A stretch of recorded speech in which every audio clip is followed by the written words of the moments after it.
Humans, we have been studying, reading this text.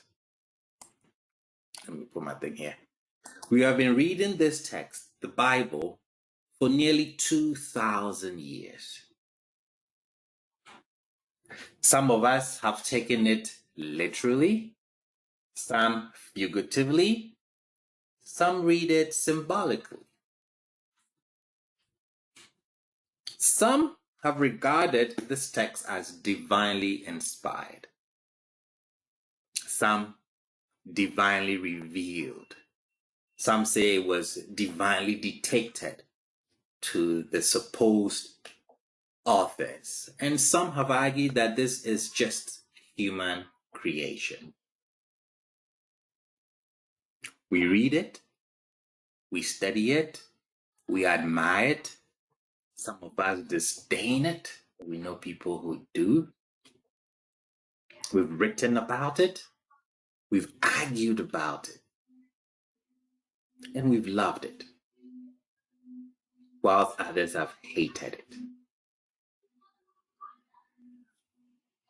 Historically, we have acquired more copies of this book than any other book. I mean, the Bible is quoted and sometimes misquoted more than any other book. It has been translated and mistranslated more than other books as well. People have lived by it, and most have died for it. Yet, we don't know who wrote it. We don't know with certainty who wrote the Bible. This is, Mr. Davis says it's crazy.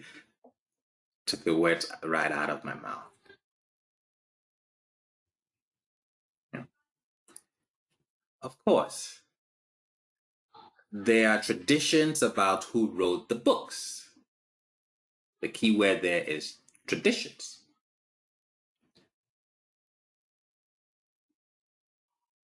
We are told, one of the oldest traditions, that the 5 books of Moses, or the Torah of Moses, are supposed to be by Moses. Tradition tells us that the book of Lamentations was written by the prophet Jeremiah. We are told that portions of the book of Psalms was by King David.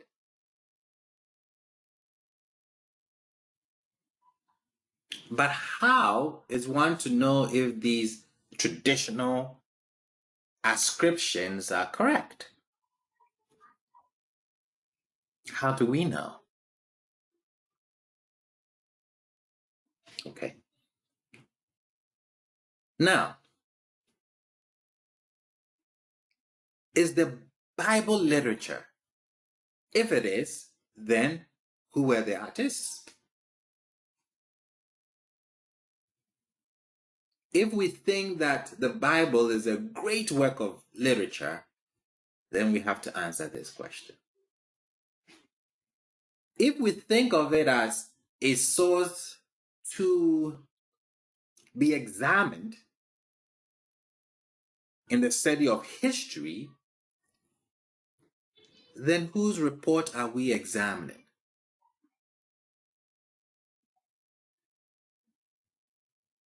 Is it a law book? If that's the case, then who wrote its laws?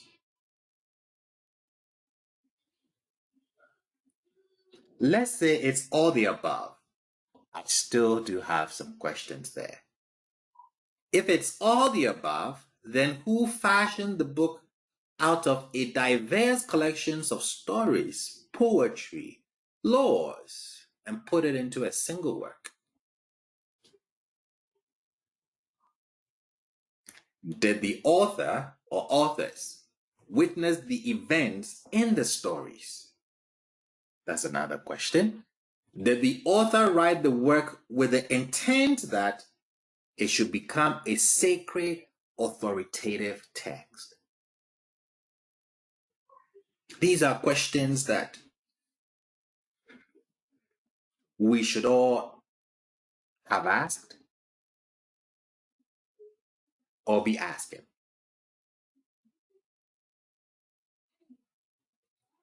The most dominant tradition when it comes to the 5 books of Moshe, the Torah, is that Moshe wrote it.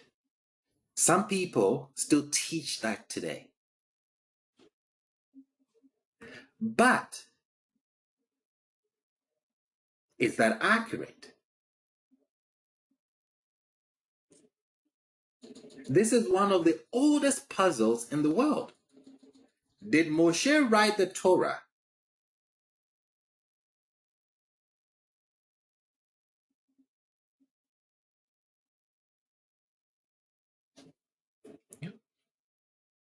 Did he really pen it? Now, this puzzle began with individuals raising questions about problems that they observed in the biblical text itself. It didn't just come out of nowhere. It wasn't somebody say, you know what, I'm going to take this Bible and I'm going to beat on it. No. People reading the text started having valid questions. Early Jewish and Christian tradition held that Moshe himself wrote them. Though nowhere in the 5 books of Moshe, nowhere in the Torah does the text say that Moshe is the author. It's not there.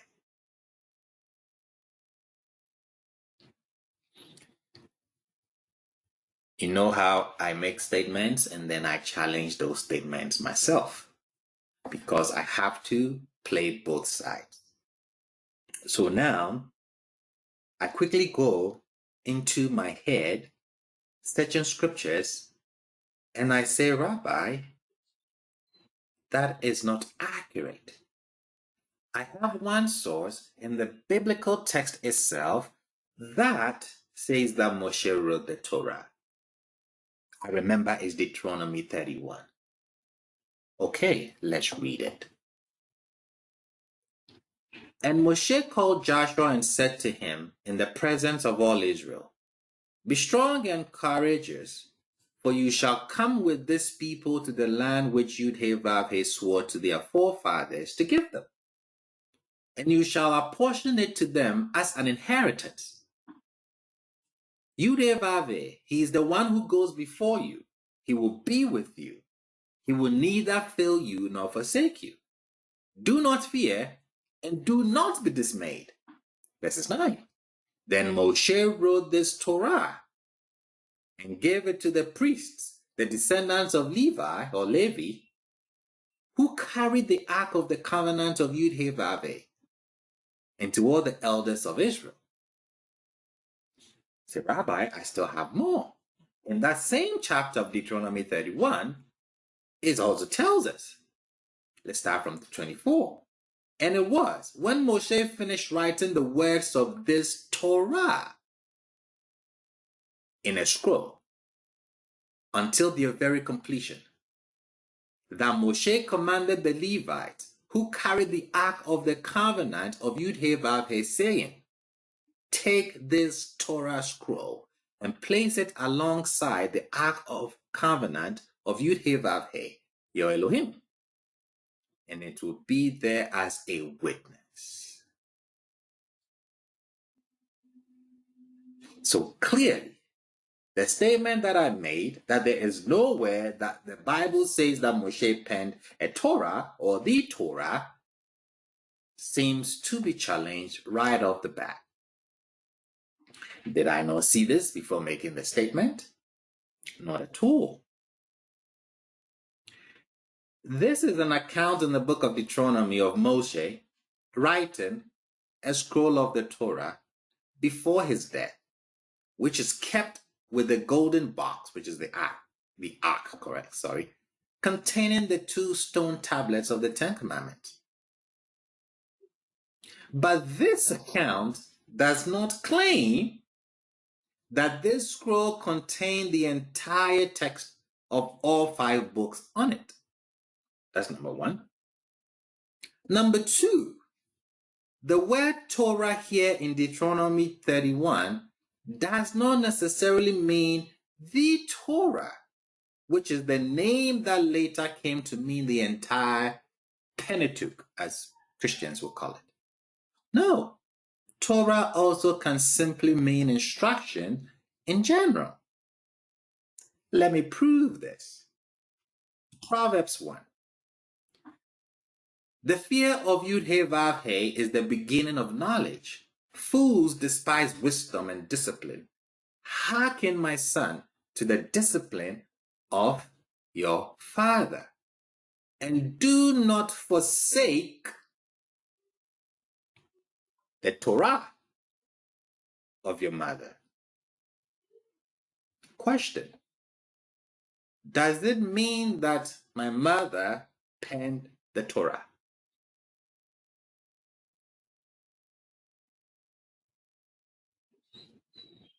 No. No, not at all. I'm being told not to forsake the instructions of my mother, not the Torah book, the 5 books of Moshe of my mother. Not at all. So when Rabbi, Madam Alita, please go ahead. as a mother, I have my own Torah. Correct. That's my book of rules. Yeah. That's my the way I do things as a parent, and that's what they're referring to in this instruction, because each mother has different instruction, so each mother would have her own separate Torah. Correct. Beautifully said.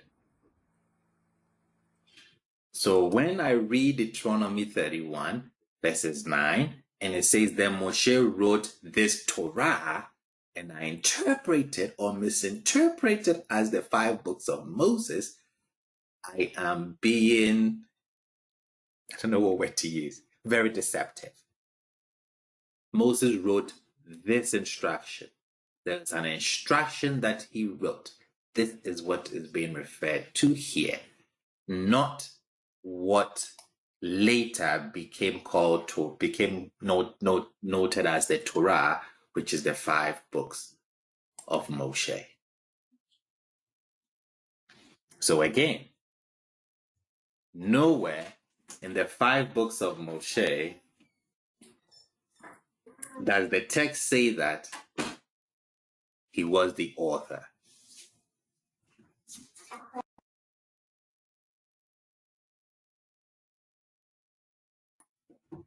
The baby just visited me.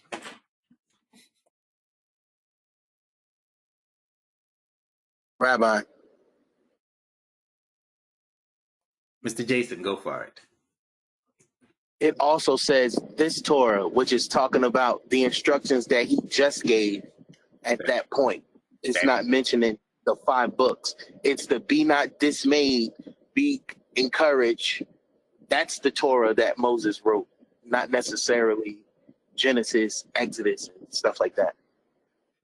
Beautifully. Beautifully. Awesome.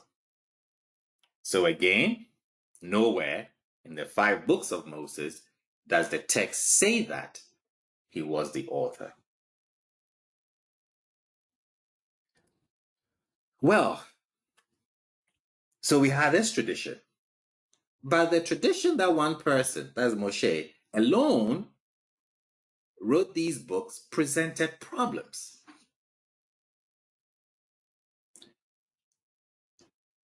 What were the problems? Well, the book would report events in a particular order, and later it would say that those same events happened in a different order. It would say that the Moabites did something, and later it would say that it was the Midianites who did it.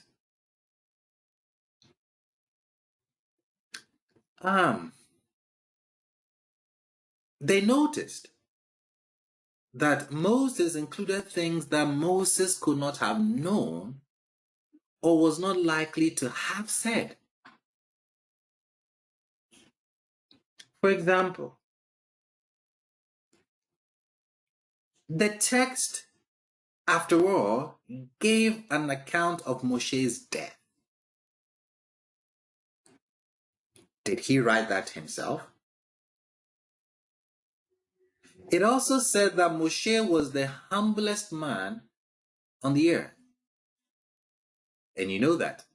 And normally, one would not expect the humblest man on the earth to point out that he is the humblest man on the earth. It doesn't work that way.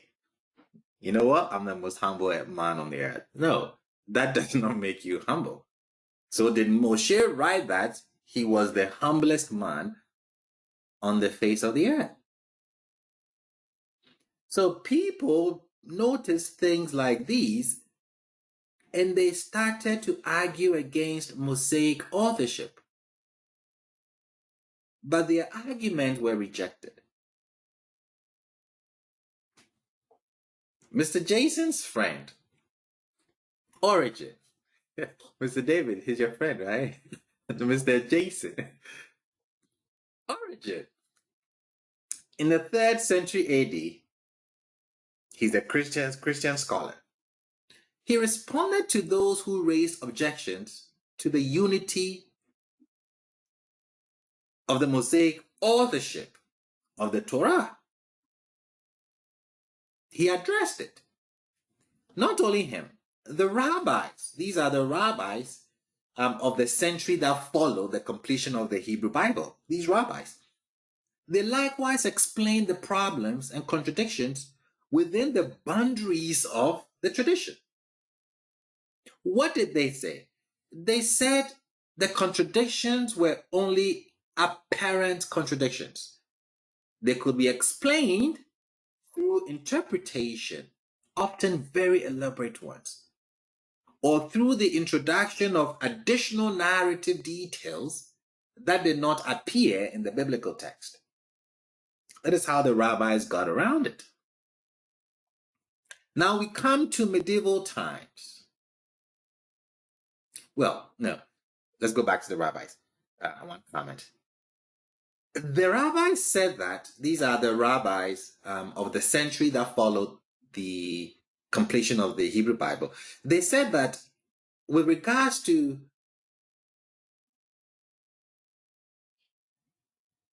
Moshe referencing things that he should not have known because it hadn't happened, they explained as he's able to do that because Moshe was a prophet. That is how the rabbis explained this issue. Then we come to medieval times, we come to the medieval biblical commentators, the prominent ones. We have Rashi and Ramban. Ramban is Nachmanides. So Rashi is from France, Ramban is from Spain. These are Bible commentators, very good ones, let's say. And these medieval rabbis were especially skillful at seeking explanations to reconcile each of the contradictions.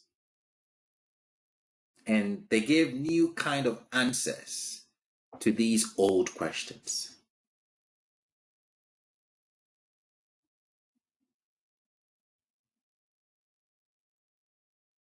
Then,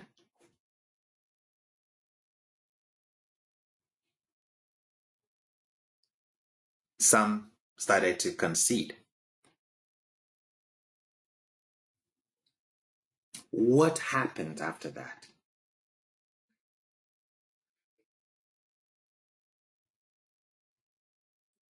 We had a gentleman, Isaac ben Yashush, that is his name.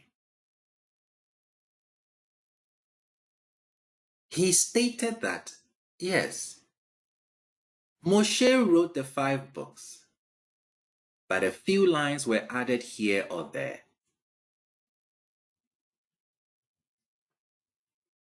Don't forget the name, Isaac the Blunderer.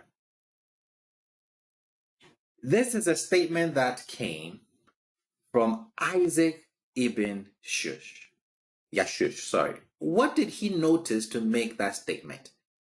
In the 11th century, Isaac ibn Yashush, who was a Jewish court physician, he was the physician of a ruler in Spain. That time was Muslim Spain. He pointed out that a list of Edomite kings that appears in Genesis 36 named kings who lived long after Moshe was dead. So he suggested that the list was written by someone who lived after Moshe. What was the response to his conclusion? They labeled him Isaac the Blunderer. This is where his label comes from, because he observed something historical in the text that Moshe couldn't have known or written, and he brought it out, and this was the title they gave him. Who gave him that label? It was Abraham ibn Ezra. If you are into biblical commentary, you may sometimes quote him. I've quoted Ibn Ezra a few times. He is the one who labeled Isaac as Isaac the Blunderer. But you see, sometimes you can't do anything about the truth. You cannot. As much as you try, tradition may have you say something else in public, but when it's time to be honest, you cannot help but be honest. So, Ibn Ezra, correct, Mr. Herbert, Ibn Ezra, son of Ezra, the one calling names, himself had doubts of his own. Imagine, you label this guy as Isaac the Blunderer, knowing that you had doubts of your own. In his writing, Ibn Ezra included several puzzling comments that hint that he had doubts. He alluded to several biblical passages that appeared not to be from Moshe's own hand.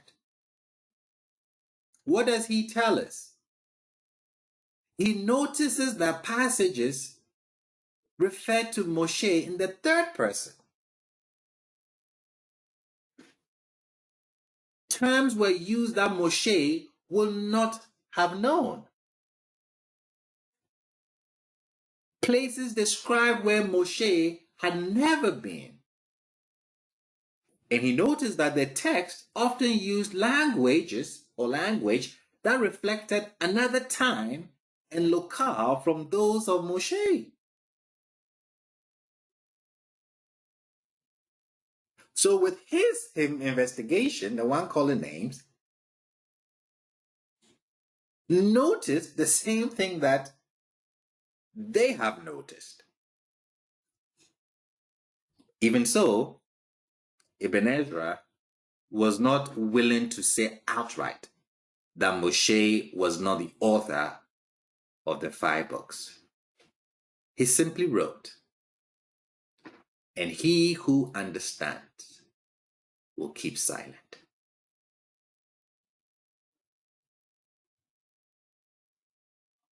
He also wrote, "And if you understand, then you will recognize the truth."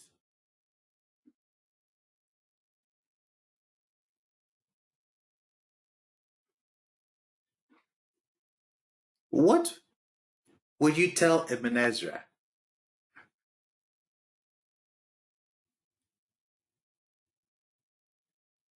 I mean, if I ask you one word for him, Seriously? He's a double agent. Rabbi? What about Lita? Rabbi, he's a double agent. Yeah.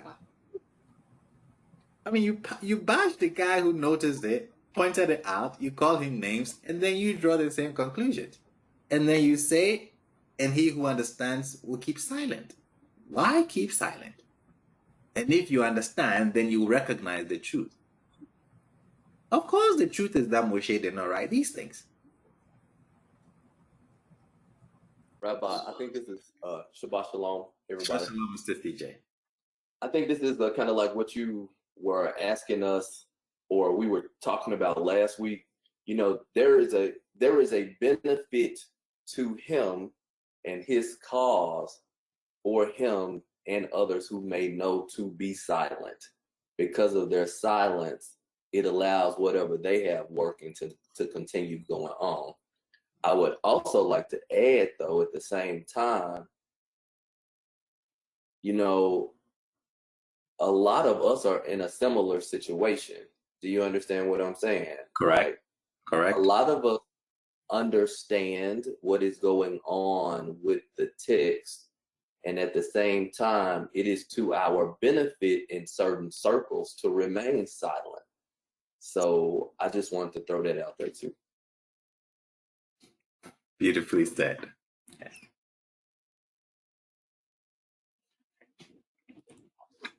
Awesome. So now we have origin, what he says. We have the rabbis. We have Rashi. Isaac ibn Yeshua starts to kick against the stone.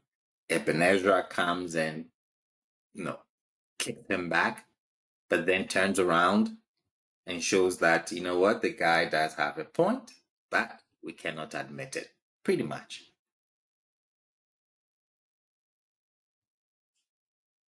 Then it goes on. What I'm doing is I'm showing you from the starting point to where we are now. It's an important history that we have to understand,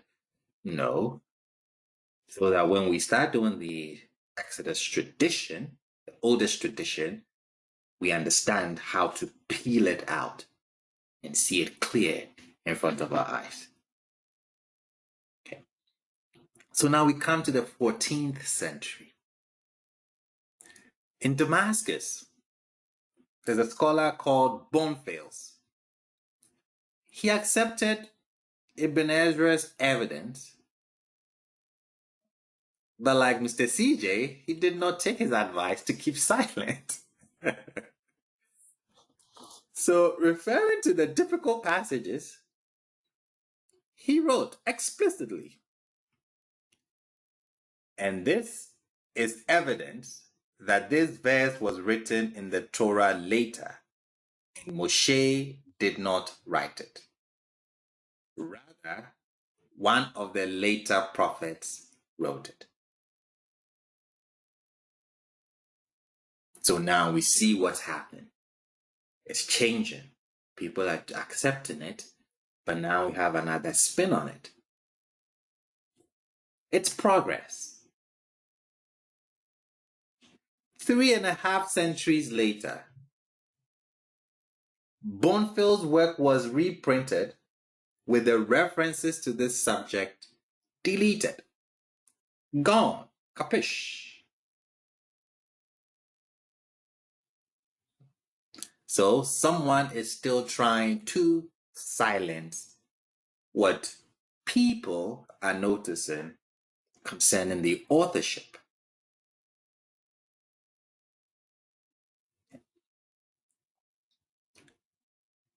Now we have the Bishop of Avila, Tostatus.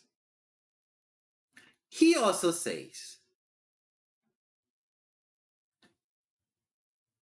certain notable passages, notably the account of Moshe's death, could not have been written by Moshe.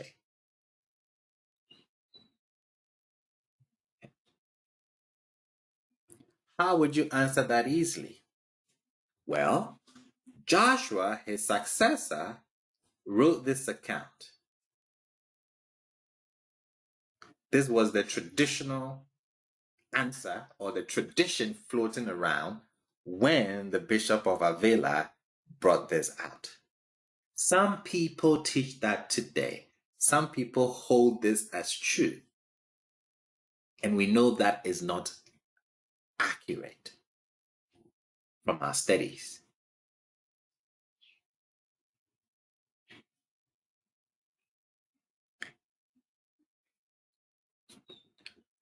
This is what we have so far.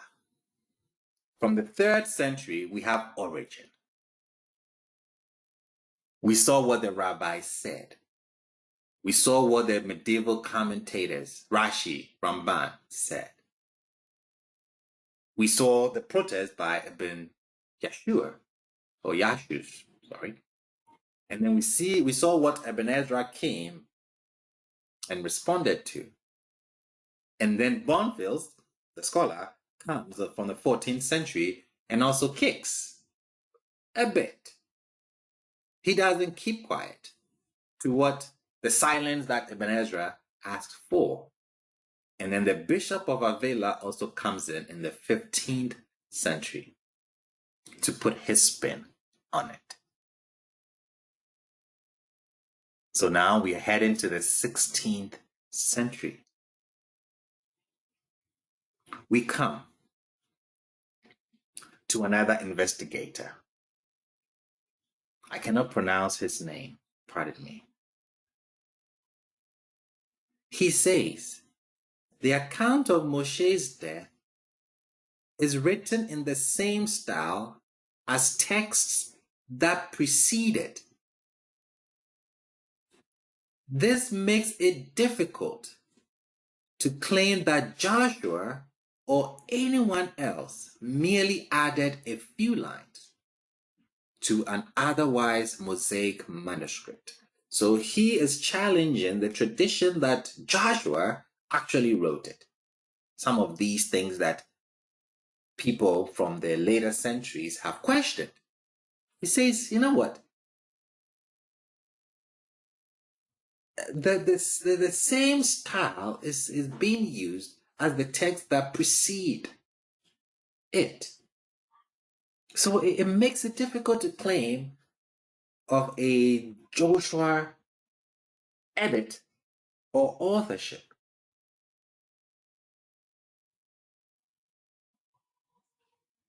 So with this submission, it also raises further questions about what exactly was Mosaic. If you're saying that there were some additions, let's say Joshua wrote some, now the question is, what exactly was Mosaic and what was added by someone else? So it's like you now dig in a bigger hole for yourself. Let's say Moshe wrote it. Let's take that tradition. Now you're saying that somebody added to it. Okay. Can we look at the text and find out where the additions came in? Who added what? What was added? What is original? So it suggested that Moshe wrote the 5 books, but that editors went over them later, adding an occasional word or phrase of their own.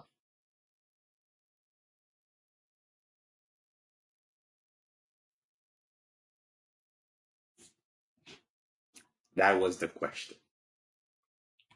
Well, we have Van comes on the stage and then he has an answer to this. So these people that I'm quoting are people who are revered as biblical scholars or ministers or people who have studied the text, not lay people just walking around trying to figure this thing out. No, Rabbi? I'm not able to pronounce their names because they're either French or German. Go ahead, Mr. Jason. Yeah, it's Karlstadt was that last name, and this is Van Mays. Karlstadt, okay. Karlstadt, that's how you, okay, awesome. And Van Mays, okay. Thank you. So he suggested that a later editor inserted phrases or changed the name of a place to its more current name so that readers will understand it better. So an anachronism, what we dealt with last week. So he is also agreeing that, hey, the text has been touched. No, he's agreeing with it, but then he's explaining it. Well, Van Maze's books, or his book, was placed on the Catholic Index of Prohibited Books. We can't have that.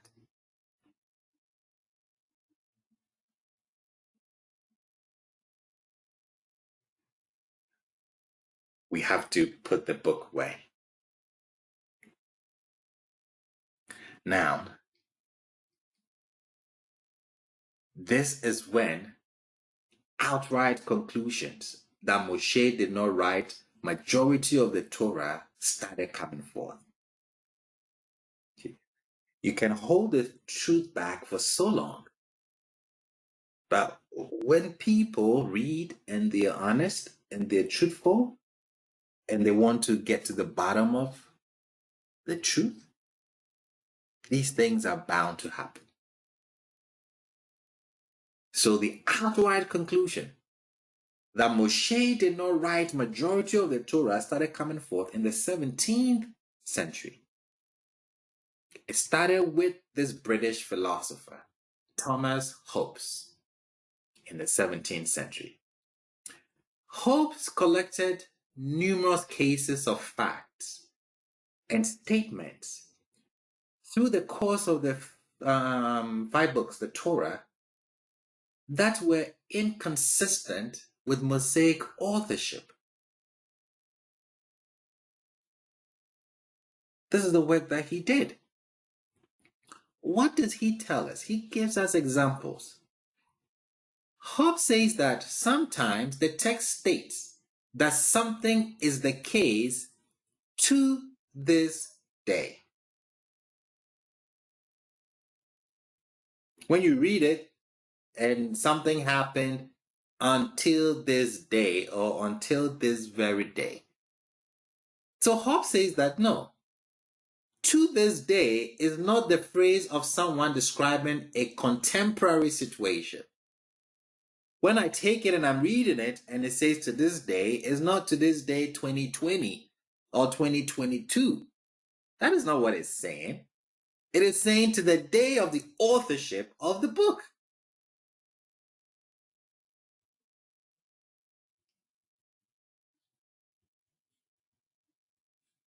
It is the phrase of a later writer who is explaining something that has endured till his day, not to my day here in Las Vegas.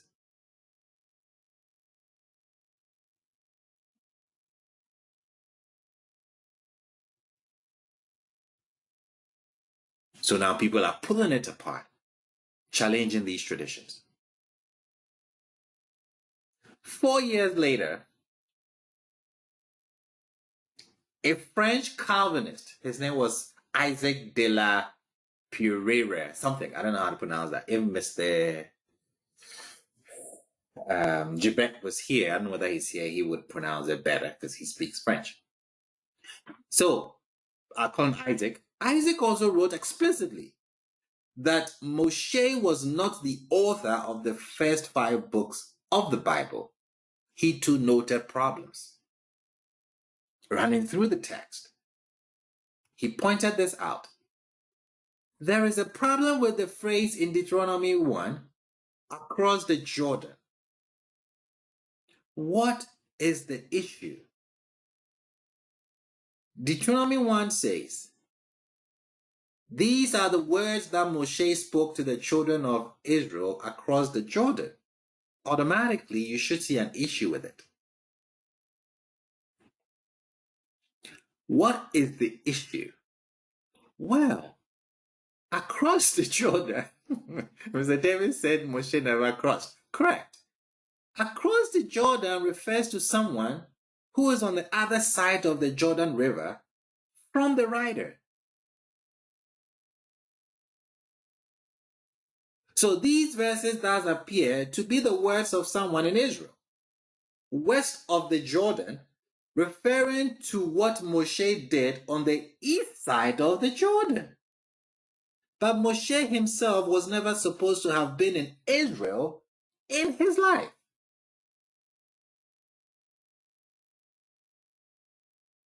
See, the issue that he noticed, and he pointed that out as well. His book was banned and burned.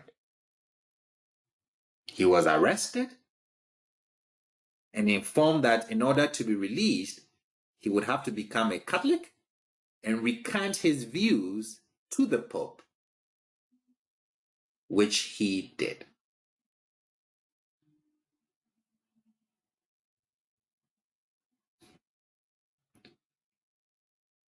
It's fallen apart.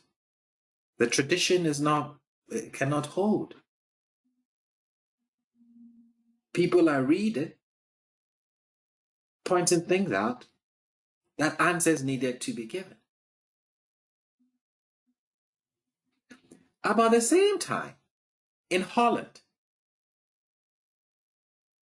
a philosopher called Spinoza, he published a critical analysis demonstrating that the problematic passages were not a few isolated cases that could be explained away one by one. I mean, he listed everything we have just covered and he added some.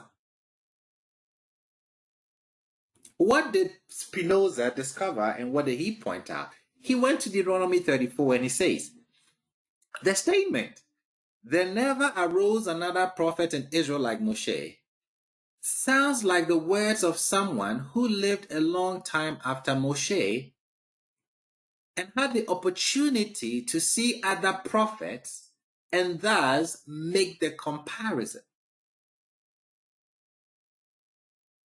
This is his conclusion.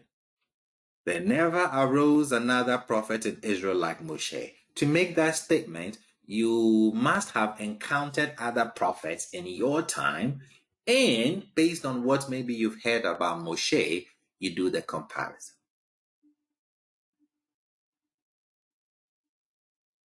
Or, correct, Mr. David said in the chat, or maybe you are a prophet yourself, and you're comparing yourself to Moshe. This is what Spinoza pointed out, and then he made a remark that got him in trouble. He said, it is clearer than the sun at noon that the Pentateuch was not written by Moshe. That is very blunt. You don't get to say such statements in the time that he lived. But he did.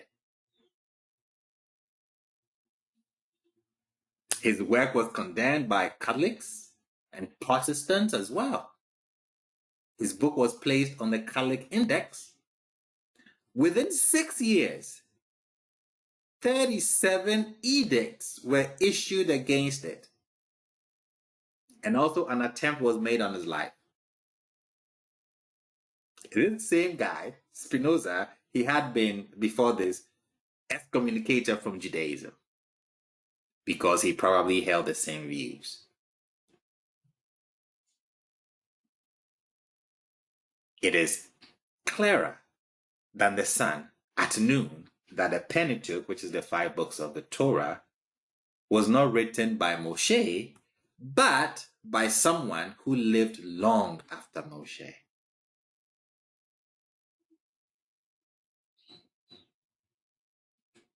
It's fallen apart.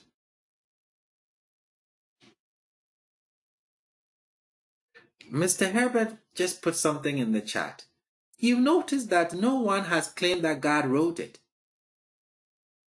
What you hear today. The counter-argument hasn't been God wrote it.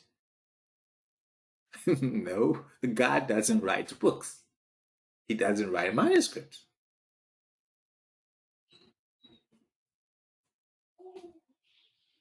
Okay, let's move on. It's fallen apart. It's evolving. A short time later in France, we have Richard Simon. He was a convert from being a Protestant to a Catholic priest.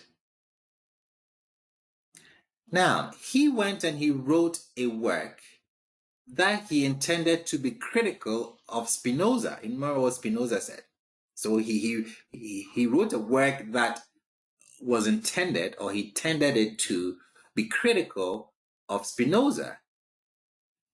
He said that the core of the Pentateuch, that's the laws, the 5 books of Moses, was Mosaic, but that there were some additions.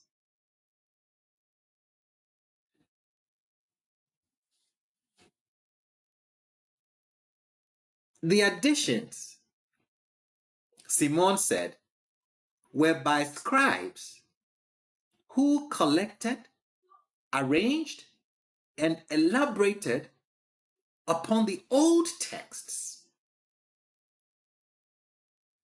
Okay, so who are these scribes? He goes on to explain. According to Simon, these scribes were prophets, guided by divine spirit.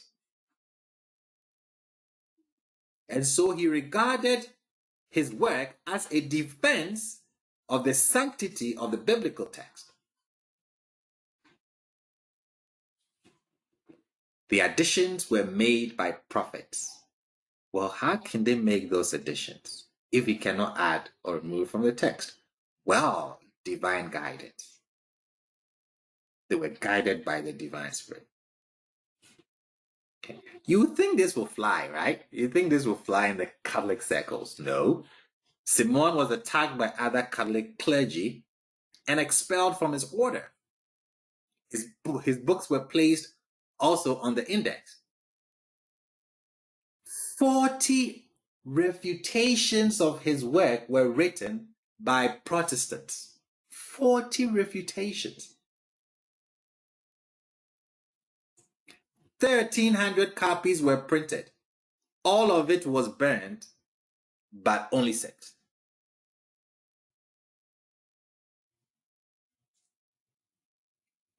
We cannot have that. We cannot talk against this book. Moshe wrote it. Was the tradition that is being challenged here. It kept going on. Simon also wrote, the biblical writers had assembled their narrative out of old sources at their disposal. This was a powerful statement.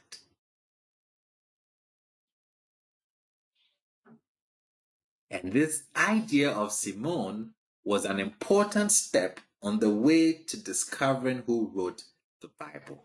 Why was that? Why was his statement, this statement, so powerful?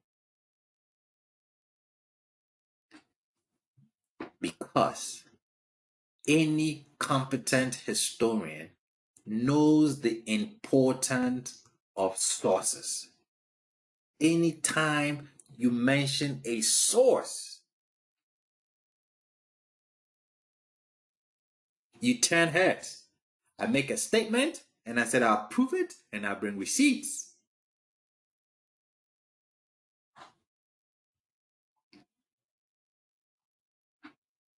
So these historians understood the language Simon is now bringing forth. He says the biblical writers had assembled their narrative out of old sources at their disposal. This was the breakthrough.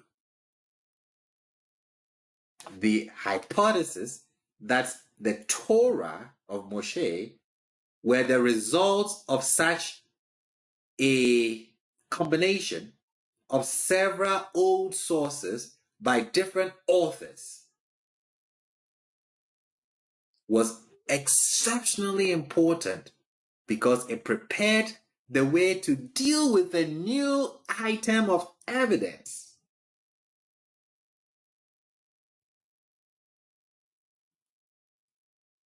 And this evidence was developed by 3 investigators in the following centuries. So up till here, it was all back and forth. Everybody say this against everybody. People getting excommunicated, people lives being attacked, books being burnt and banned, till this guy, Simon, makes this claim. And then 3 people go, or 3 groups go on an investigation expedition, and bingo, they noticed something that we call doublets in academia, which is a case of the same story being told twice. Even if you read the biblical text in translation, it is easy to observe that biblical stories often appear with variations of details in 2 different places in the Bible itself.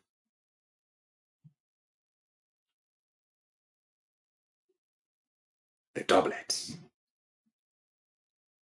Before we move on, comments, contributions, questions. Like I said, Madam Pamela was the one who triggered this series. She gave me a homework. She didn't know I was doing it. But I had to bring this in because of what I'm going to say about the Exodus tradition. This foundation is needed to go that route. Now we have the doublets. The doublets came about because people are being critical about the text. They did not stop because the Catholic Church was trying to block it. Go for it, please. Rabbi, Madam, so a doublet is different than plagiarizing. One is legal and one is illegal. One is the doublets. You're just using someone else's story, adding to it, putting it and stirring it up, adding something else to the gumbo. Whereas plagiarism now, how we see it now, would have been stealing someone's story and making it your own. correct. I got it. Yes. Okay, clear as mud. Okay. You have a story, you tell it a certain way. I have the same story. I'm telling it a certain way, and it's put together as one story. But when you read it, you notice that, wait a second. It looks the same, but they're saying different things. So it's about the moral of the story, not the actual story or the people in the story or the geography of the story. It's about what you glean from the story, the moral that you glean. Is that that's the difference from a doublet? It doesn't matter where the story came from prior, just as long as you get the same moral or ethical benefit from the story. Correct. So now you're given the arguments that they gave when it was pointed out. Yes. It's more like an echo, Madam Alita. It's like an echo of something that you may have heard or seen kind of resurfacing in the text, but in a slightly different way. Correct. Got it. Thank you. Rabbi, I got a question. Yes, Mr. Jew. Say, for instance, you know how can it be the same thing, or what's that when you just say I'm going back to David, right? You know what I'm saying? How David came into to Saul's court and stuff like that, and they telling 2 different stories. One said he was a son of a shepherd attending sheep, You know, is that almost like the same thing, or is it something different? You know what I'm saying? Am I confusing the you know, the writing style? You know what I'm saying? Because I know it's like a, what's the word when you answer somebody's criticism? I forgot what it's called. You know, it's like you give a reason for something. I forgot what the word is. Apologetic. That's it. Apologetic. Correct. Can we see that's an apologetic? It could be, yes. It could be, depending on the person who is writing the second one. So the same story, Madame Alita writes it, and then I read a second one in the same book. Why am I writing my version? Is it to counter hers? Is it to clarify? Is it to add things that she forgot? So yes, that's why I want us to do this, because we're going to look at two Exodus narratives.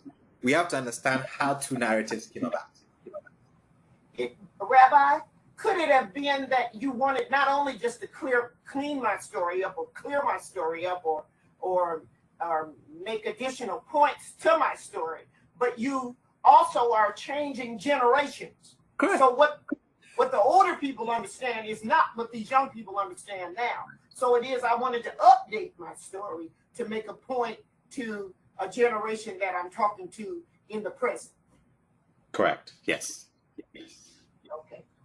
Madam Pamela is asking, Rabbi, doublets can be written in different times, right? Correct. Yes. Doublets can be written in different times. Yes.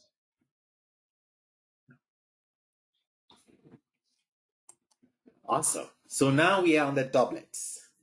Well, what are some of these doublets? Okay, let's look at them. When you look at the biblical text with this mentioned, and I'm going through the biblical text, I try to bring a few examples. What do we notice about doublets? This is what we have. There are two different stories of the creation of the world.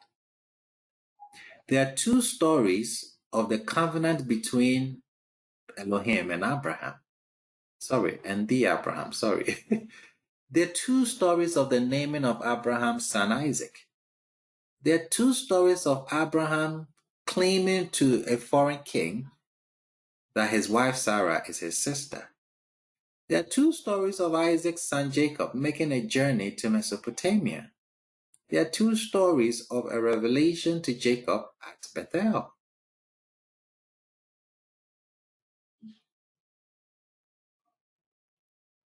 Did you guys know any of these? You should know the first one. The second one? Yes. Okay, awesome. There are two stories. They're jumbled together, but actually when they started looking at this, looking from this statement that Simon made, and you had three different groups investigate this is what the three different groups came up with. There are two stories of Elohim changing Jacob's name to Israel. There are two stories of Moshe getting water from a rock at a place called Meribah. And in most cases, one of the two versions of a doublet story would refer to the deity by the divine name Yud-Heh-Vav-Heh, and the other version of the story would refer to the deity simply as Elohim.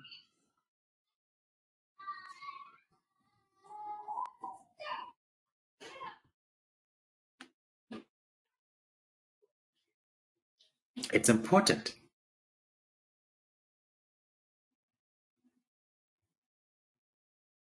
So it was not only the names of the deity that lined up. When you look at the sources and then you pull the two apart, you would see that, okay, one source uses the name Elohim all throughout. The second one, doesn't use Elohim. It uses Yahweh all throughout. It lined up. So it wasn't only the names that stood up or lined up, but there were various other terms and characteristics that regularly appeared in one or the other group.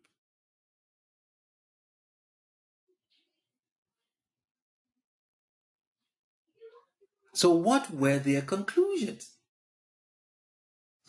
this tended to support the hypothesis that someone had taken two different old source documents, cut them up, and woven them together to form the continuous story in the Torah of Moshe.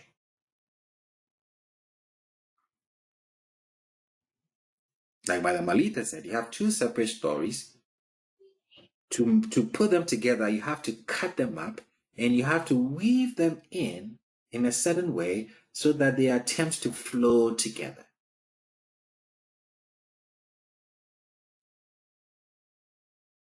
This was what the investigation noticed and brought out.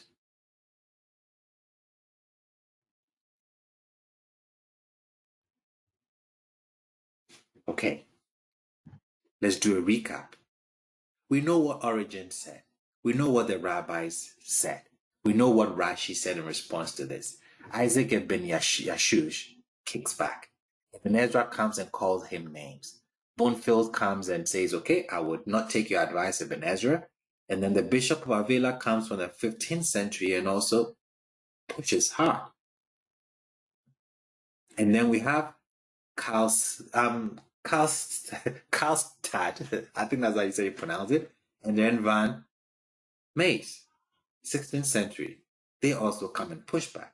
Then Thomas Hobbes, 17th century, also comes and says, hey, we notice certain things.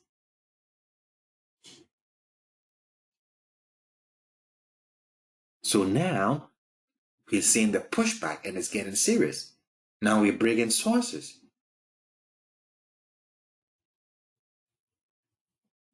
And this is where we are. Someone has taken two old source documents, cut them up, and woven them together to form this continuous thing that we're calling the Torah of Moses. So now what should we do? Well, if there are two different source documents, then let's separate the two strands. It means that we're knocking on the door of the 18th century, because this is what's going to happen in the 18th century, where the process of separating the strands of the two old source documents. You had three independent investigators go on this route, and they arrived at similar conclusions based on such a study. Separate the two strands.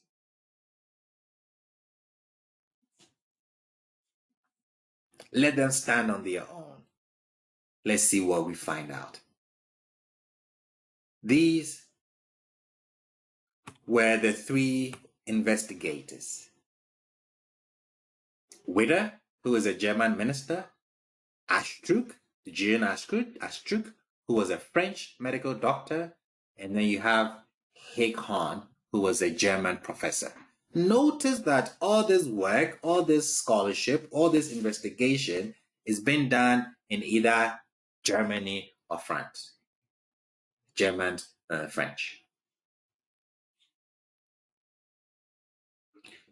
They go on their investigation and they separate these two strands.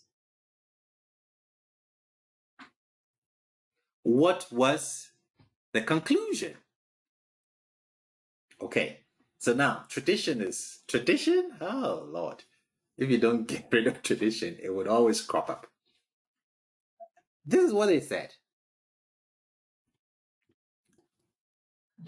One of the two versions of the stories in the book of Genesis was an ancient text that Moshe used as a source. So you've separated the two strands. The one that has Elohim, El, all through it as the name of the deity, and then the one that has Yud He Vav He through the name of the deity, all through that.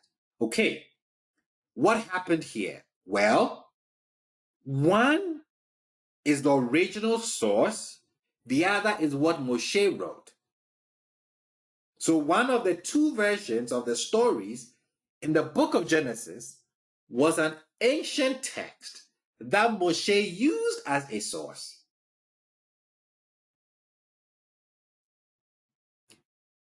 That was the first conclusion.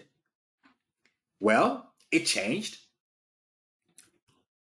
What was the next conclusion or the evolution of this subscription of the two strands? First, well, one source was the source and one was what Moshe wrote. It evolved. Well, the other version of the stories was that,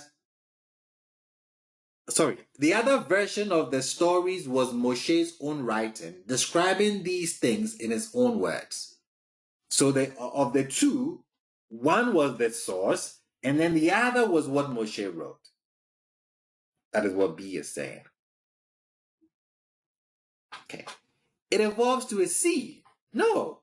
Both versions of the stories were old source documents that Moshe had used in fashioning his work. So look at the doublets as two source documents, not written by Moshe. Moshe had these two documents and he fashioned his work based on these two documents. So still you have the pen of Moshe in the tradition.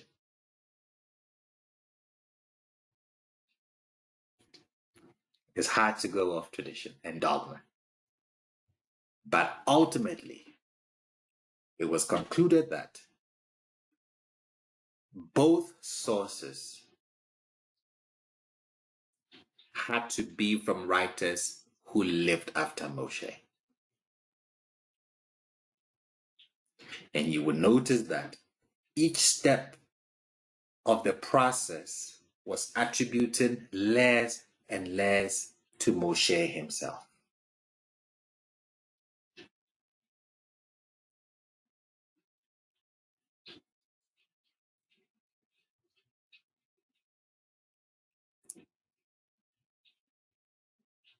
So this is what in the 18th century, Witter, Atruk, and Hinkon, if that's how you pronounce it, gave us.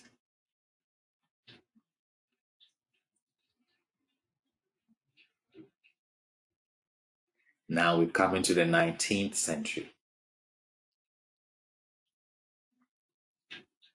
By the beginning of the 19th century, the two-source hypothesis, the doublets, was expanded.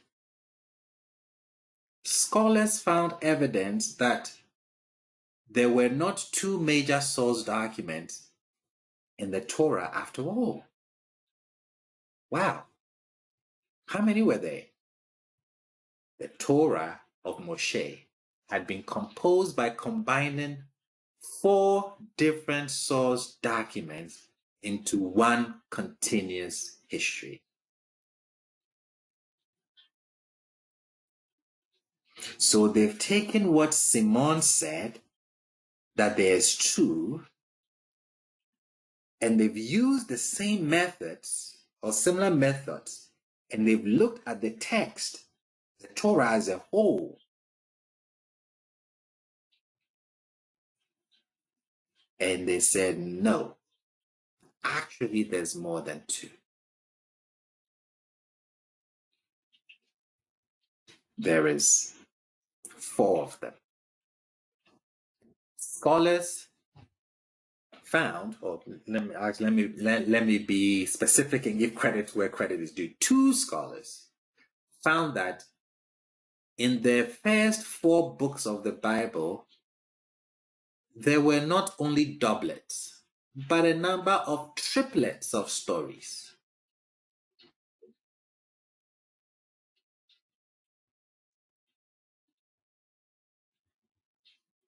Not mentioning other evidence involving contradictions and characteristic language.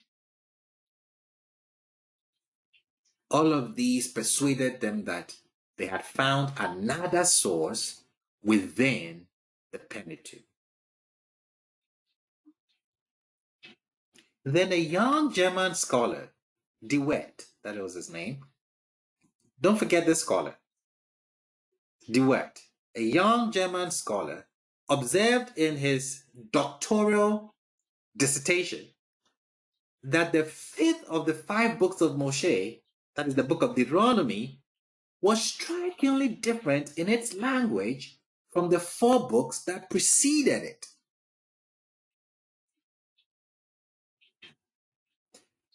It's beautiful.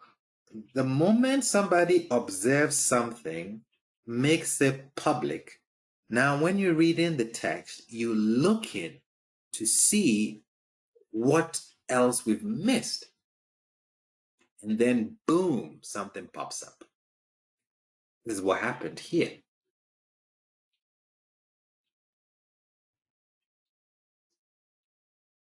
So the word found that, wait a second, Deuteronomy is actually different, which is 100% accurate. So a working hypothesis had been formed from the work of a great many persons. This is what was concluded. And at personal cost, for some of them, the mystery of the Bible's origin had come to be addressed openly. See where it started from. And a working hypothesis had been formed. What was the hypothesis? It's what we call the JEPD. This is critical to understand the 2 traditions that we'll look at about the Exodus and pull out the northern tradition. JEPD. The document that was associated with the divine name Yahweh was called J because there's no J in the German. German don't have J, so they use Y. So it's called the J. Anytime you hear of the J source, it means that the divine name Yahweh is what is being used. So the document that was associated with the divine name Yahweh was called J. The other document was identified as referring to the deity as El or Elohim, so they called that document the E document. The third document included most of the legal sections and concentrated a great deal on matters having to do with priests. This was called the P document. And then the source that was found only in the book of Deuteronomy was called D for Deuteronomy. JEPD.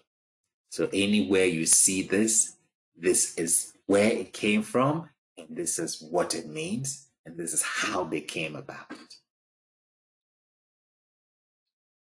So now, scholars, or those who have been introduced to this, could open the book of Genesis and identify the writing of 2 or even 3 authors on the same page, just one page. Like I said, Madam Pamela gave me homework, so I'm almost done with the book of Genesis, where I demonstrate or I show this is a J, this is E, this is P, maybe this is D. No. So I don't know what to call the JEPD Bible. Maybe that's what we'll call it. Yeah. But yes, on one page, now you can determine the writing of 2 or even 3 authors on the same page. And there was also the work of the editor, the person who had cut up and combined the source documents into a single story. And so as many as 4 different persons could have contributed to producing a single page of the Bible. Not the full book, just one page could be 4 people contributing for just that page.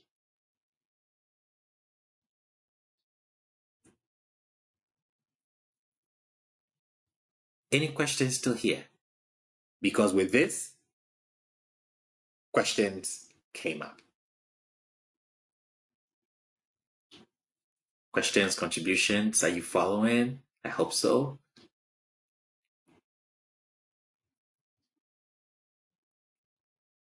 Okay, so some questions immediately came to surface with this. Why 4 different sources? Oh, somebody wanted to say something. Madam Alita, Mr. Drew.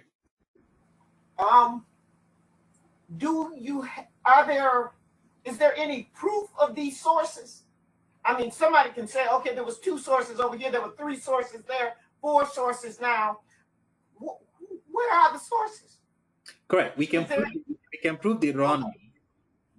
Okay.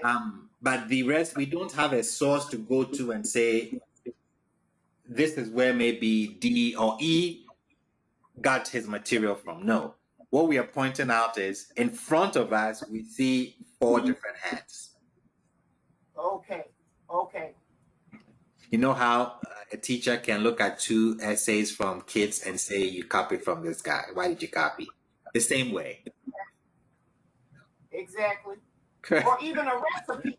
You could take somebody's recipe and then you just add in a few more carrots. We still know that that's somebody else's recipe. That's correct. Not yours. Yeah, correct. I get it. I got it. Mm-hmm. So that's the idea here. So now questions are coming up. Why 4 different sources? What is the history behind them? Like Madam Alita just asked. What is their relationship to each other?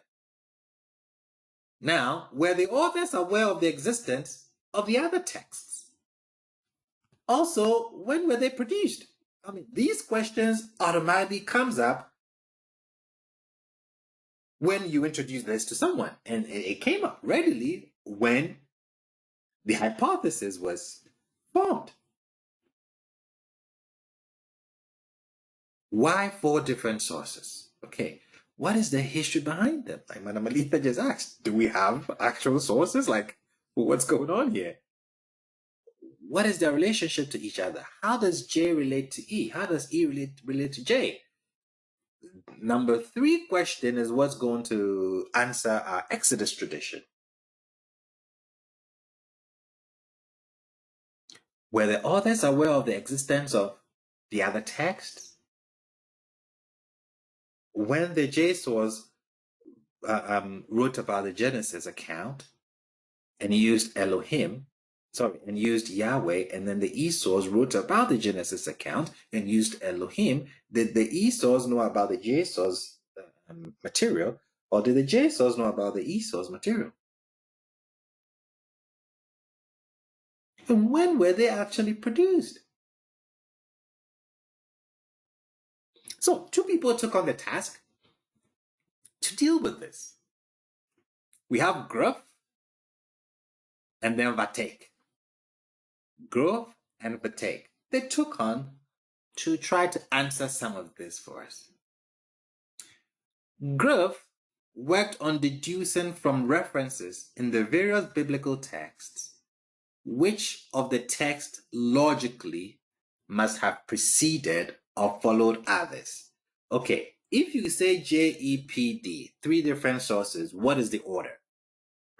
Which one was written first? Which one preceded this one? Which one followed the other? So Gruff took on that task. Which of the text logically must have preceded or followed others? Vatek also did same, but different task. He sought to trace the history of the development of ancient Israelite religion. How was he going to do that? By examining texts for clues as to whether they reflected early or late stages of the religion. No. You can look at a society, look at their religious practices, and you can determine which one was early, which one was late. That is what Vatake took on to help us try to make sense of some of these questions that people had. What did Graf tell us? Graf on JEPD. Well, he says J and E document were the oldest versions.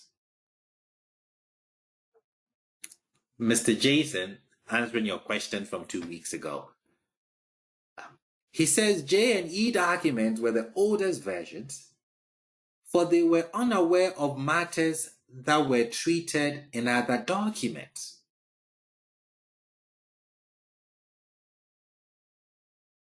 Or other early biblical writings.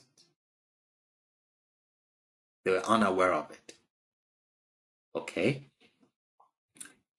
He goes on to conclude that D was later than J and E, for it showed acquaintance with development in a later period of history.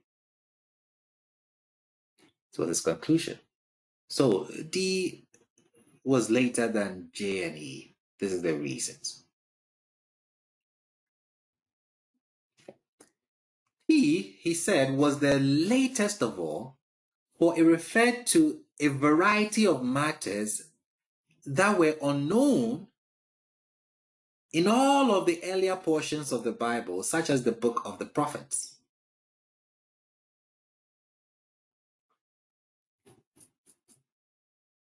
So P is coming later. So this is Gruff. In summary, you can go back and listen to the class. But in summary, what Gruff is saying is that the documents were written in 3 distinct periods. J and E in a distinct period, D in a distinct period, and then P in a distinct period. Well, thank you, Graf. What did Vatake tell us upon his investigation?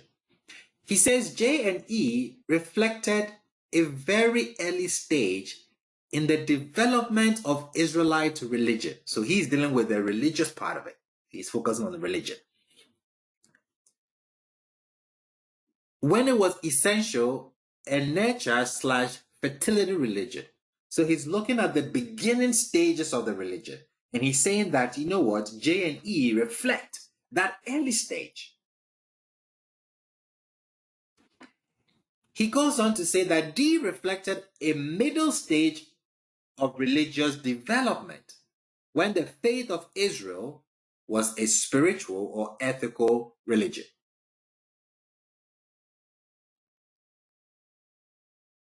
So this will in short be the age of the great Israelite prophets.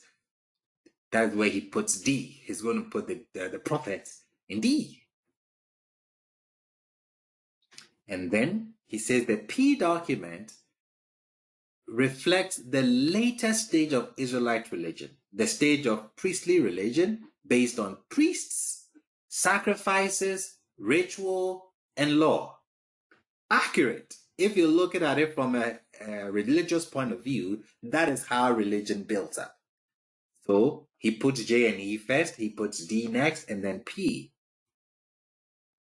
So in summary, for Vatake, the religion of Israel was developed in 3 stages.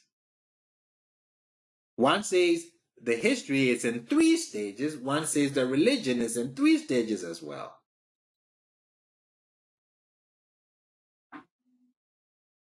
Well, there were responses as well. I mean, nothing goes without being responded to. The negative responses came from both traditional and critical scholars. Not just the traditional ones. The traditional and critical scholars all had negative responses. I want to point out that young German scholar that I mentioned, DeWitt, the one who identified the D source.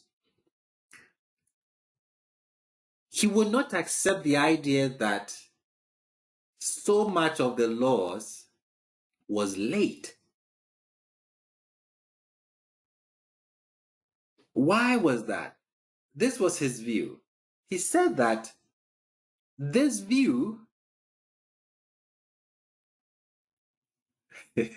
suspended the beginnings of Hebrew history not upon the grand creation of Moshe, but upon airy nothings.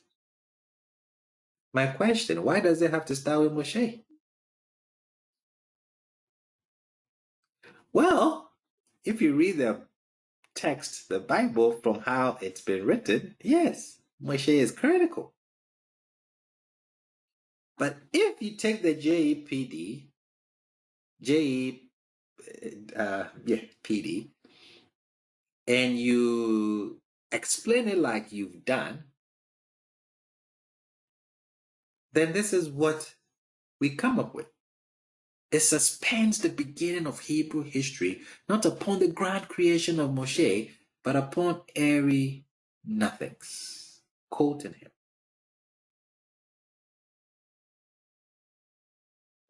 And traditional, so this is critical. This one is a critical a scholar. The traditional ones also pointed out that this view pictured biblical Israel as a nation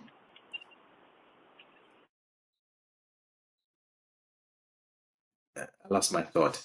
Yeah, pictured biblical Israel as a nation not governed by law for its first 6 centuries. If you accept what Growth take a proposal that biblical Israel as a nation, they were not governed by laws for its first 6 centuries. No, we can't have that. What do you mean? We don't have a problem with that because we know where it started from. We started from the Amana letters. We started from the Shechem entity. We started from the Gibeon and Gibeah with Saul. Yes, it did not start with law. It started with history. It started with what you would expect. People looking for land to dominate, to show the dominance. That is where it starts from. But if you're looking at it from a religious point of view, it cannot start from that place. It has to start with tribes. Yes, Mr. Mark. It has to start with law. It has to start with Moshe. So this whole Moshe thing is still not totally removed from the conscience of either critical scholars or traditional scholars. But, see, truth would always stand.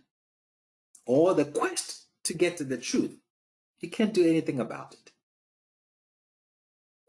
Even with the opposition or the negative comments from both critical scholars and traditional scholars, this idea from Grubb and Vatake came to dominate the field of biblical studies for 100 years because of one important man, Julius Wellhausen. This guy is so critical to what we know today and where we've taken this idea to. Julius Wellhausen, German name. What did he do? Well, you remember the young scholar the critical scholar who will not accept what Grove and Vatake brought. If you ask Wellhausen where this idea or what he did came from, he would say, he wouldn't mention his name. He would mention the young scholar. If you ask Vatake, if you give him credit for it, he would tell you that, well, he used He pulled or got the idea from other works, So nobody really takes credit for this whole thing. You can't point to one person, but we point to Julius Wellhausen because of something that he did. What did he do? He brought all of these components together, along with considerable research and argumentation of his own, into a clear, organized system. Whilst these guys were beefing, he accepted the text picture of the religion of Israel as having developed in 3 stages. He also accepted Graf's picture of the document as having been written in 3 distinct periods. He says both of them are right. He then simply put the 2 pictures together. And he did it beautifully. He traced the characteristics of each stage and period meticulously through the text of each document. And he's doing this because he was investigating the way in which the document reflected each of several fundamental aspects of religion. So he examined the character of the clergy, the type of sacrifices, the places of worship, and the religious holidays. Like I said, he did it meticulously.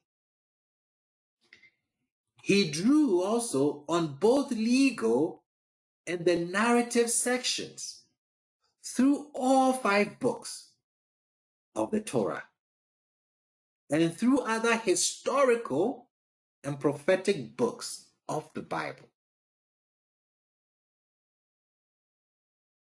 So he's not just taken from tradition. He's not just taken from the works that his predecessors have done. No, he's doing what we expect scholarship to do.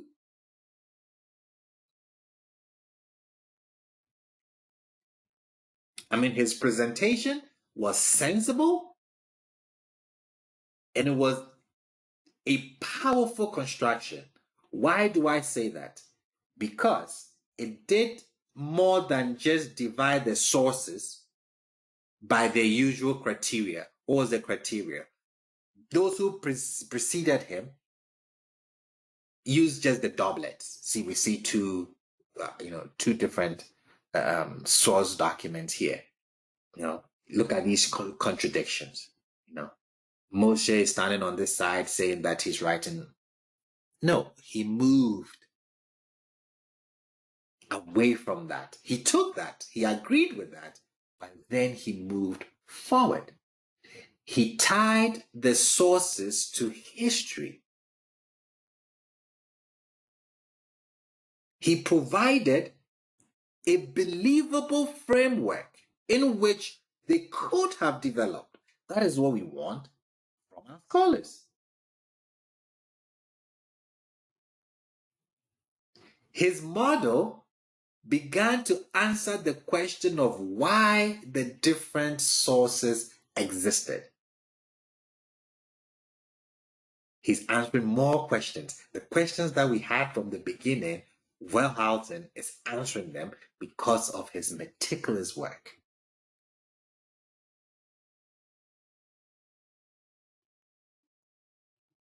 He was more extensive.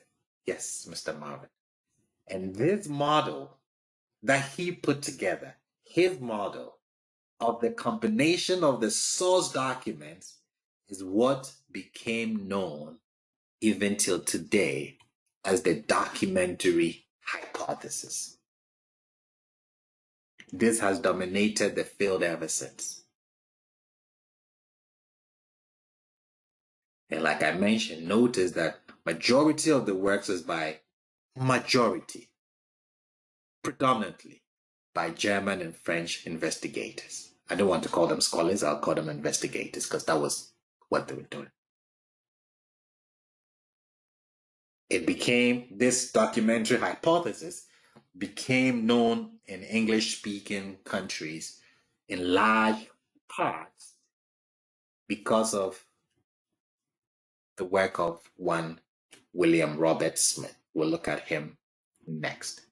So when someone says the documentary hypothesis, this is what it means. In scholarship, when you say JEPD, or when the person says documentary hypothesis, this is what it means. I've given you the history of where it came from, how it came about, and who actually put the nail in the coffin. Any questions here? Then I'll conclude with how it was fought against, but it became accepted. Questions, contributions, additions? Before I conclude.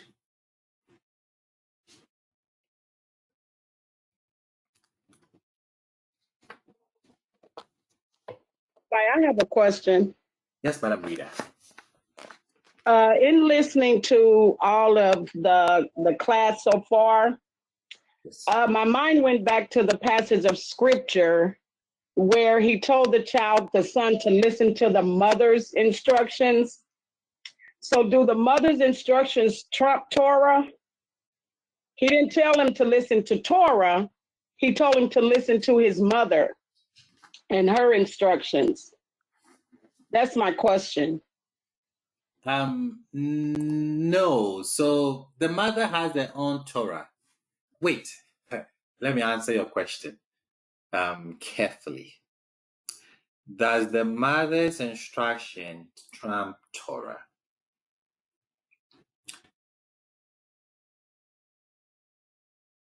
Honestly, I would say yes.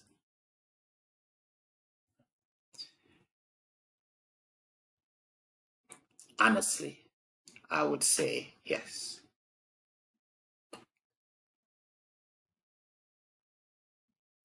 Because mother's instruction is Torah in itself. When Shlomo,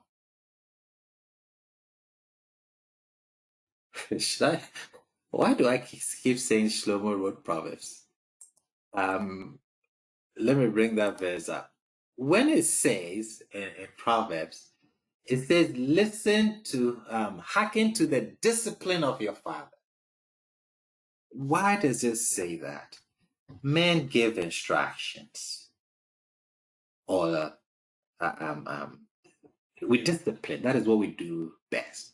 You know, mom will say, wait till your dad comes home. I'm going to tell him. That's the discipline. That's why we're scared of fathers. But the instructions, how to live, how to behave, how to carry yourself, that one, this wise person writing this says, don't forsake what your mom taught you. Why? Because technically, it's the woman who fashions the kids. The first, if I dare to say, 13 years of the child's life, be it boy or girl, it's mother. The men take over with the boys to make them tough and get them hurt, all that stuff. Yes, but the person writing this knows. So he says, listen to the instruction. Both of them are key. Both of them are key. It's hard for the father to do the instructions of mother, and it's hard for mother to do the discipline of father. So it says the discipline. Hearken to the discipline of your father. Do not forsake. Don't forget it. Don't let it go. Don't sell it for chocolate or PlayStation. don't forsake it. The Torah of your mother.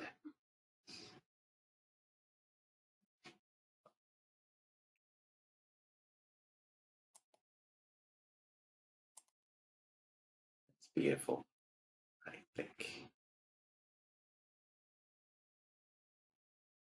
Yeah, also lay people wouldn't have access to Torah in the ancient times. Correct. Most of us don't know that. So like when these guys are writing, this is a book of the elite. So the lay person, most of the population would not know anything about the Torah as it's constructed. This is more so for like the rich aristocratic people who are ruling over the nation.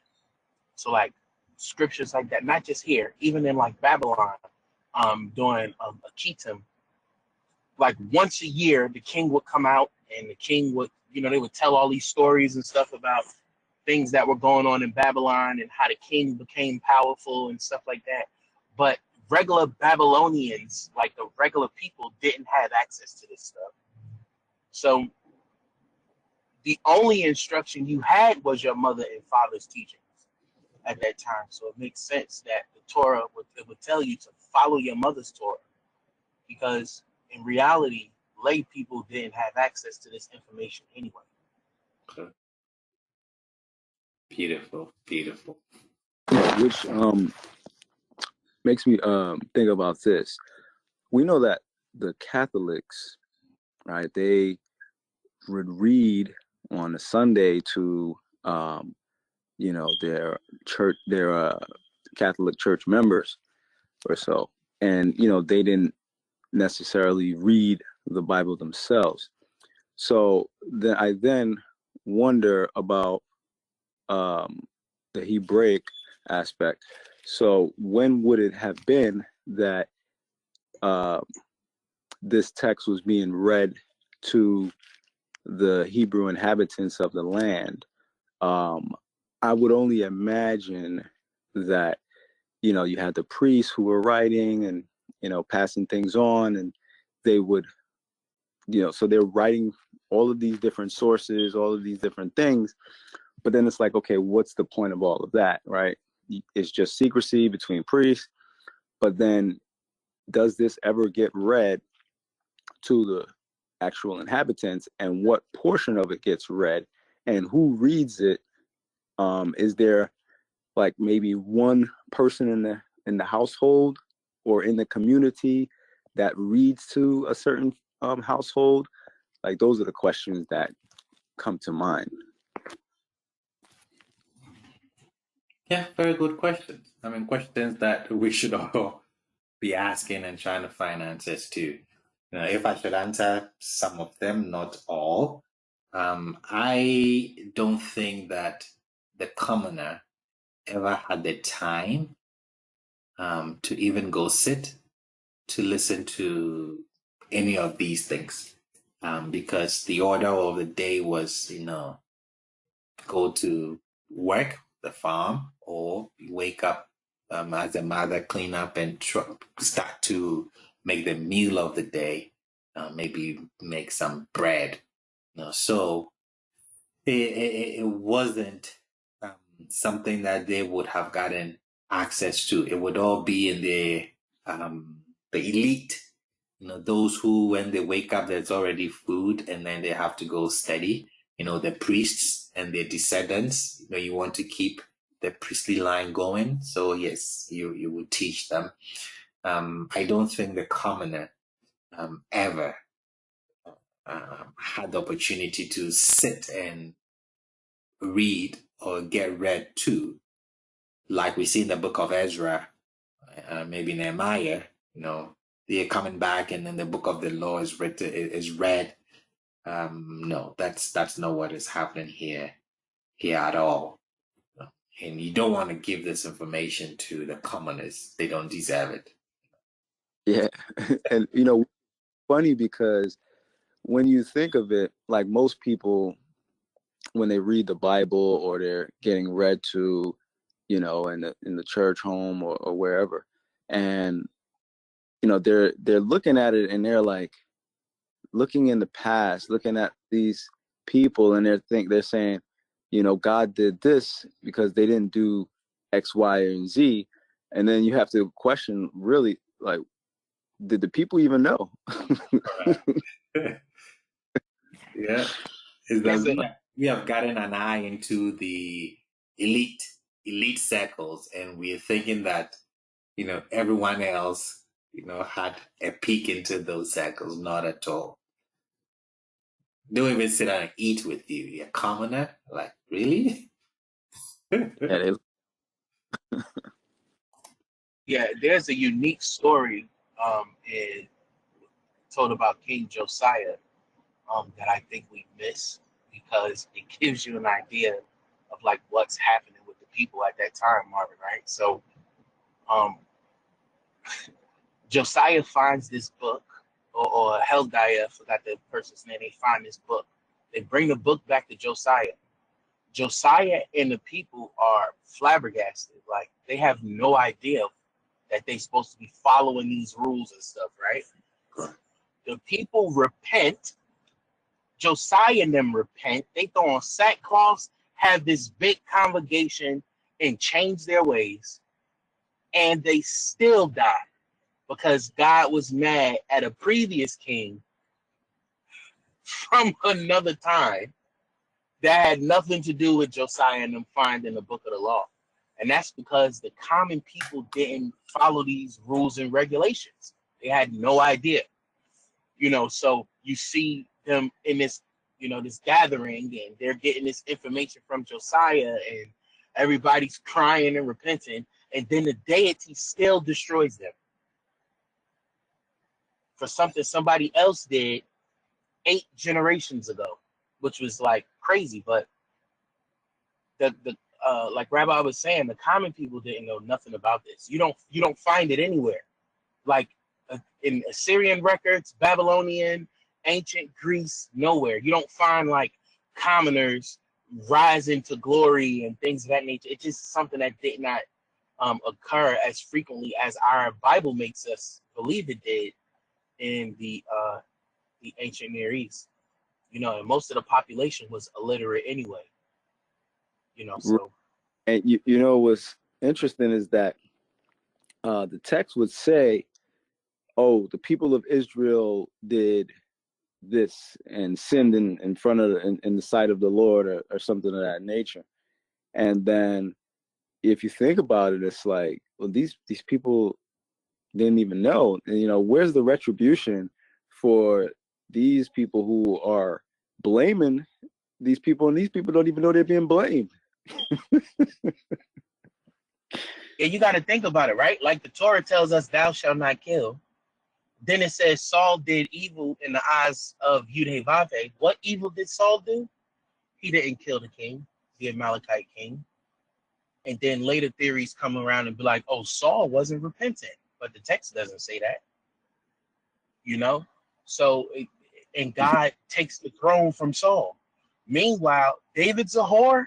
He's sleeping with everybody's mama. He stole Saul's wife. He killing this person showing up dead. But you know what? David is righteous in the eyes of the Lord because he repented and had a contrite heart. That's what they try to tell us. But it's just the spin, because the people who are writing for these guys, it's in the the stories in their hands. It's in their corner. So they're putting these things together. So that's how it goes, man. You know what I mean? It's sad. I know we want to be like, oh, it's sad and stuff. It is, but this is how they wrote. So we just have to deal with it. This is just like how ancient people wrote, man. There's a story out there about the king of I think it's Moab. He wasn't supposed to take the throne either. But then Chemosh gave him the power to overthrow his half brother and to reign on the throne. And it's, something similar to like David. You know what I mean? And then in his situation too, every time something happened, the god Chemosh was by his side. He was, brother dies in battle. He's fighting a war against his brother. mysteriously, he's not on the battlefield when his brother died. Like, it's the same thing, man. So I know we got things that we want answers for, but a lot of this stuff we can't because we don't know how they thought. So we're just like projecting into what we believe they was believing at the time. Awesome. Okay, let's continue so that we finish up. So this is the documentary hypothesis. Like I said, as usual, nothing goes unchallenged. The documentary hypothesis was, like I said, predominantly the French, the Germans, investigators who were, doing this investigation. It became known in English-speaking countries, in large part because of the work of this gentleman, William Robertson Smith. He was a professor of Old Testament in the Free Church of Scotland College. And he was also an editor of the Encyclopedia Britannica. So what he did was he wrote articles in the encyclopedia and published articles by Wellhausen in the encyclopedia or in the articles. And when the English got to read these things from what the Germans and then the French have been, the work that they put into trying to get to the bottom of this whole puzzle, he was put on trial before the church. That is William Robertson. He was put on trial before the church. Though he was cleared of the charge of heresy, he was expelled from his chair. So it wasn't taken lightly when it started spreading from the Germans, the French, and it was coming into the English side of things. Also in the 19th century in South Africa, this Anglican bishop, John Colenso, he published similar conclusions from that of William Robertson. John Colenso also published similar conclusions about the documentary hypothesis. And within 20 years, he had 300 responses. And he was labeled the wicked bishop because he agreed with the work of the Germans and then the French. So this is the 19th century. Then we knock on the door of the 20th century. There too, there had been considerable opposition to this investigation, especially in the Catholic Church, for centuries. But there came a major turning point from the papal letter from Pope Pius the 12th in 1943.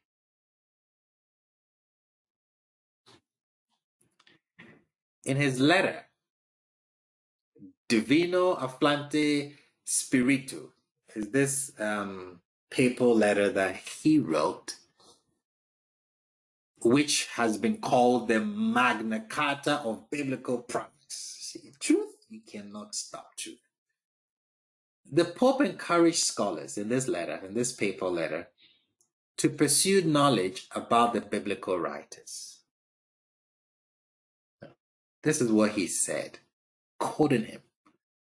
Let the interpreter then, with all care and without neglecting any light derived from recent research, endeavor to determine the peculiar character and circumstances of the sacred writer.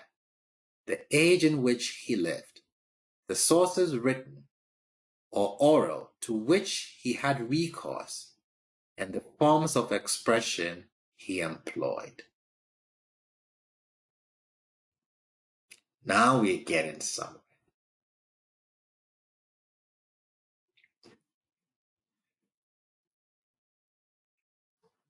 Now, Pope Pius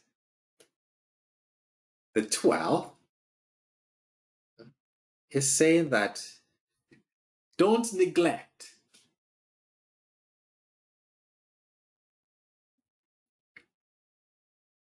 the light that's been derived from recent research. What research is just talking about? The documentary hypothesis. So as a result of the Pope's encouragement, the Catholics, they have this Jerome Bible. Jerome Bible is the Catholics. In their biblical commentary, which appeared in 1968, it had this statement by the editors. This is what it says. It is no secret that the last 15 or 20 years have seen almost a revolution in Catholic biblical studies, a revolution encouraged by authority. For its Magna Carta was the encyclical, that is the papal letter, Divino Afflante Spiritu of Pope Pius the 13th, the 12th, 10, 11, 12, yeah. The principles of literature and historical criticism, so long regarded with suspicion, are now, at last, accepted and applied by Catholic exegetes. The results have been many. A new and vital interest in the Bible throughout the Church, a greater contribution of biblical studies to modern theology, a community of effort and understanding among Catholic and non-Catholic scholars.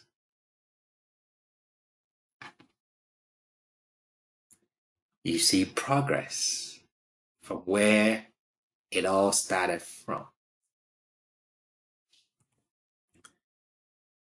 Until the past generation, there were Orthodox Christian and Jewish scholars who contested the documentary hypothesis in scholarly circles. Yes, like I said, it's always contested. At present, however, there is hardly a biblical scholar in the world actively working on the problem who would claim that the 5 books of Moses were written by Moses or by any one person. If you find me a scholar who says Moshe wrote the Torah,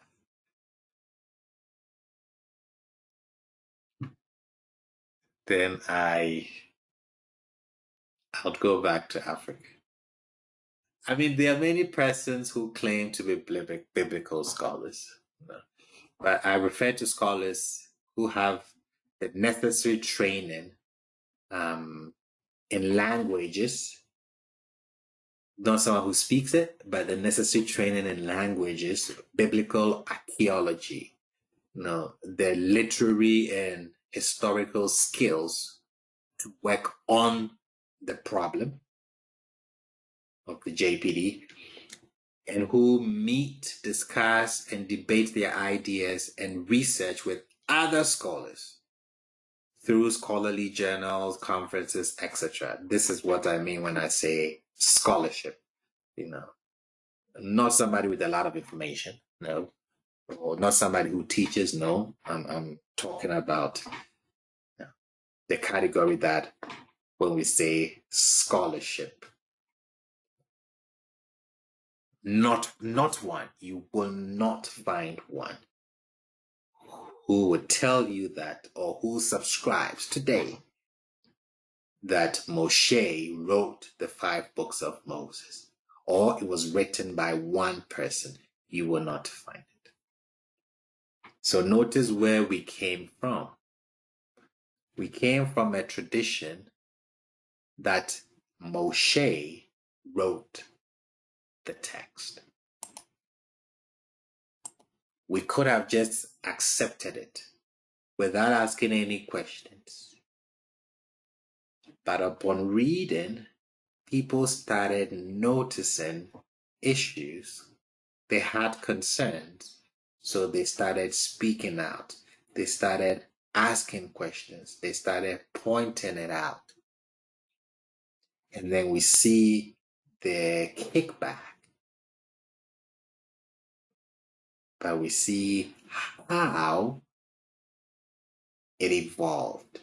And now, with a conclusion across the board, the scholarly consensus, some people would come against the JEPD and add other letters, take away other letters, but that has become the standard because of the work of all these people and because of Wellhausen putting it all together with his meticulous work and presenting us with the data.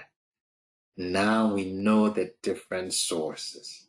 And now when we read it, it is critical to add to our studies when reading the text by asking, what source is this? Is this a J source? Because it speaks volumes if it's a J. Is it an E source? It speaks volume if it's a E. Is it a P source? They have other interests. Is it a D? Other interests as well. So in knowing all these sources, now we can look at, let's say, the episode of the golden calf and ask very critical questions. We would do that. Look at that chapter, pull the 2 sources or 3 or 4 sources apart and see the story that they tell and see if one source is trying to condemn the other source. And with this, we are going to be able to peel out the 2 Exodus traditions, see the oldest, and see how the later one constructed its narrative about the Exodus. Now I think we can embark on that task.